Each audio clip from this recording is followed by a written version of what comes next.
Summer special series లో ఈ రోజు హోమ్ మేడ్ ఐస్ క్రీమ్ చేసేసుకుందాం. వచ్చేసేయండి. ఓన్లీ మన కిచెన్ లో దొరికే వాటితోటే చేయొచ్చు. చాలా సింపుల్ గా ఉంటది. ప్రాసెస్ చూపిస్తా చూసేయండి. దానికోసం ఒక గిన్నెలకి 1 లీటర్ పాలు తీసుకొని వాటిని అయితే బాగా మరగబెట్టుకోవాలి. దాని మీద వచ్చే పొంగును కూడా కలుపుకుంటూ లోపట్లకి బాగా మరగబెట్టేసుకోండి. పాలు బాగా మరిగే లోపు మనం ఇంకో పని చేసుకోవాలి. ఏంటంటే నేను పావుగంట ముందే జీడిపప్పులను అయితే నానబెట్టేసుకున్నా గోరువెచ్చని నీళ్ళలో.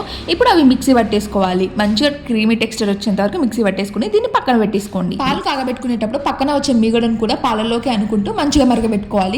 మనం తీసుకున్న పాలలో అవి ఆఫ్ అయిపోయేంత వరకు అయితే మరగబెట్టేసుకుని తర్వాత దాంట్లోకి 1 కప్ షుగర్ వేసేసుకున్నా నేను. మీరు షుగర్ ని చూసి వేసుకోండి మీకు తగ్గట్టు. పాలలో వేసుకున్న షుగర్ మంచిగా మెల్ట్ అయిపోయాక పాలన్నవి ఇంకా తిక్కుగా అయిపోతాయి. ఇప్పుడు ఇందులోకి మనం ఆల్రెడీ జీడిపప్పులు మిక్సీ పట్టేసుకున్నాం కదా, అదైతే ఇందులో పోసేసుకోవాలి. మిక్సీ పట్టుకున్న జీడిపప్పుల మిశ్రమం ఈ పాలలో పోసేసుకున్నాక మంచిగా మరగబెట్టుకోవాలి. దీంట్లో ఉండే పచ్చివాసన పోయేంత పాలు బాగా మరిగి నేను చూపిస్తున్న విధంగా అయిపోయేంత వరకు అయితే మరగబెట్టేసుకుని ఇలా తిక్కుగా అయిపోయాక ఒకసారి చెక్ చేసి ఈ పాలను దింపేసి చల్లారి పెట్టేసుకోండి. ఇవి పూర్తిగా చల్లారాక మాత్రమే మనం అయితే మిక్సీ పెట్టేసుకోవాలి. క్రీమీ టెక్స్చర్ లాగా మిక్సీ పట్టేసుకోండి. దీంట్లోకి ఇప్పుడు నేను యాలకుల పొడి వేసుకున్నా. యాలకులు వేస్తే మాత్రం నలగవు, యాలకుల పొడి మాత్రమే వేసుకోండి. తర్వాత దీన్ని ఒక 8 బాక్స్ లోకి అయితే వేసేసుకొని పైనుంచి మీ దగ్గర ఏమైనా డ్రై ఫ్రూట్స్ ఉంటే అవి కూడా వేసేసుకొని దాని నుంచి బటర్ పేపర్ వేసేసుకొని తర్వాత లిడ్ పెట్టేసుకోండి. బటర్ పేపర్ లేకపోయినా పర్లేదు, మామూలుగా అయితే లిడ్ పెట్టేసుకొని దీన్ని ఓవర్ నైట్ ఫ్రిడ్జ్ లో అయితే పెట్టేసుకోండి. బటర్ పేపర్ ఎందుకంటే ఐస్ క్రిస్టల్స్ అనేవి ఫామ్ కాకుండడానికి అంతే. ఓవర్ నైట్ ఫ్రిడ్జ్ లో పెట్టేసుకున్నాక తీసేస్తే మన ఎమ్మి ఐస్ క్రీమ్ అయితే రెడీ అయిపోతుంది. లిడ్ ఓపెన్ చేసేసి బటర్ పేపర్ కూడా తీసేస్తే మన ఐస్ క్రీమ్ అయితే రెడీ అయిపోయి ఉంటుంది. మంచిగా ఒక స్పూన్ తీసేసుకొని ఐస్ క్రీమ్ తీసేసుకొని పెట్టేసుకొని తింటే ఉంటుంది చూడండి. ఒకసారి ఖచ్చితంగా మీరు ట్రై చేయండి, చాలా ఎమ్మిగా ఉంది. ఒక్కసారి ఈ ఐస్ క్రీమ్ ట్రై చేసి చూడండి, ఇంకోసారి బయట తెచ్చుకోవాలనే ఆలోచన కూడా రాదు మీకు, అంత ఎమ్మిగా ఉంటుంది. ఒకవేళ మీరు ఈ ఐస్ క్రీమ్ ట్రై చేస్తే నాకు కామెంట్ చేసి చెప్పండి మీకు ఎలా వచ్చింది. ఇలాంటి ఫ్లేవర్స్ కలర్స్ లేకుండా మంచిగా టేస్టీగా ఒక హెల్దీ ఐస్ క్రీమ్ చేసేసిన నాకైతే మస్తు నచ్చింది. Thank you for watching. Subscribe.